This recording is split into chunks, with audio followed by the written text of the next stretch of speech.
खुशामदीद shalom. मेरा नाम evangelist Irfan भट्टी है और आप देख रहे हैं बाइबल डिस्कवरी चैनल।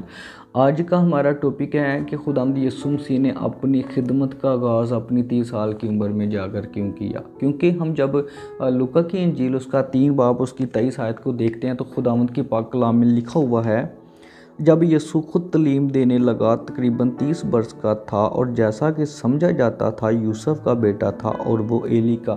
तो बाइबल मुकद्दस के इस हवाले से हमें पता चलता है कि खुदावंद यीशु मसीह जब खुद तलीम देने लगे हैं, यानी कि जब उन्होंने अपनी खिदमत का आगाज़ किया तो वो तकरीबन 30 वर्ष के थे।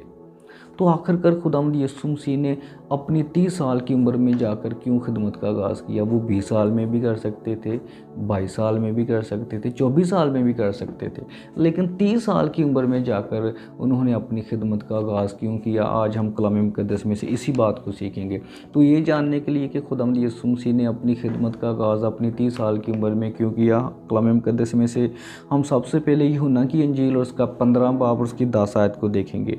तो खुदावंद के पाक कलाम में लिखा हुआ है, अगर तुम मेरे हुक्मों पर अमल करोगे तो मेरी मोहब्बत में कायम रहोगे, जैसे मैंने अपने बाप के हुक्मों पर अमल किया है और उसकी मोहब्बत में कायम हूँ। तो यहाँ से हमें पता चलता है कि खुदावंद यीशु मसीह ने खुदा के हुक्मों पर जो है ना अमल किया, क्योंकि यहाँ पर वो कह रहे हैं कि मैंने अपने बाप के हुक्मों पर अमल किया।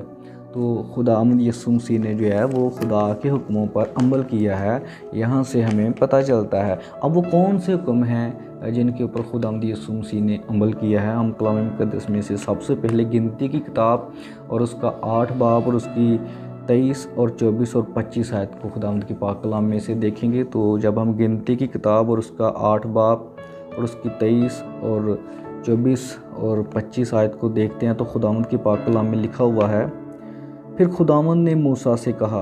23 आयत में कहा जा रहा है कि फिर खुदावंद ने मूसा से कहा। ये कोई दुनिया का नबी बात नहीं कर रहा, दुनिया का पैगंबर बात नहीं कर रहा, कोई दुनिया का रसूल बात नहीं कर रहा, बल्कि खुदावंद बात कर रहे हैं। अब खुदावंद जी क्या फरमाते हैं, 24 आयत में लिखा हुआ है, लावियों के मुताबिक जो बात है वो ये है कि 25 बरस से लेकर उससे ऊपर की उम्र में वो खैमा इज्तिमा के काम के लिए अंदर हाज़िर हुआ करें, और जब 50 बरस के हो तो फिर इस काम के लिए ना आए और ना खिदमत करें। तो कलाम मुकद्दस में से इस हवाले से हमें पता चलता है, यहाँ पर खुदावंद फरमाते हैं कि लावियों के मुताबिक जो बात है वो ये है।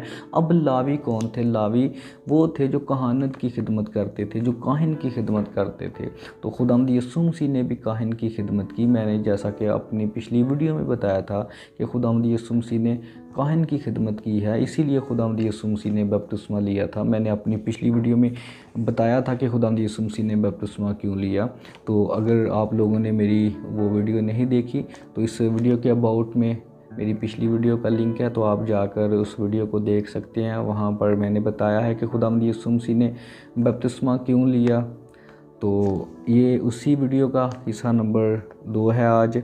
तो यहाँ से फिर हमें पता चलता है कि 25 बरस से जो ऊपर जब उनकी उम्र होती थी लावियों की, तब जाकर वो कहानत की खिदमत करते थे। और फिर कलाम मुकद्दस में एक और हवाला है जिससे हमें पता चलता है कि लावियों की उम्र जो खैमा इज्तिमा में काम करते थे कितनी होती थी। कलाम मुकद्दस में से हम जब गिनती की किताब और उसका 4 बाब और उसकी 3 आयत को देखते हैं तो खुदावंद के पाक कलाम में लिखा हुआ है, 30 बरस से लेकर 50 बरस की उम्र तक जितने खैमा इज्तिमा में काम करने के लिए मुकद्दस की खिदमत में शामिल हैं उन सबों को गिनो। तो इस हवाले में हमें पता चलता है कि जो खैमा इज्तिमा की खिदमत करने वाले लोग हैं उनकी उम्र 30 बरस से लेकर 50 बरस के दरमियान होती है। इसीलिए खुदावंद यीशु मसीह ने भी जाकर अपनी 30 साल की उम्र में खिदमत का आगाज़ किया, क्योंकि उन्होंने कहानत की खिदमत करनी थी और काहिन की खिदमत के लिए ज़रूरी था उनको 25 साल से ऊपर होना। तो नेक्स्ट वीडियो में हम इस टॉपिक पे बात करेंगे कि खुदावंद यीशु मसीह ने काहिन की ही खिदमत क्यों की। तो मिलते हैं फिर एक नई वीडियो में नए टॉपिक के साथ, तब तक के लिए खुदा हाफिज़।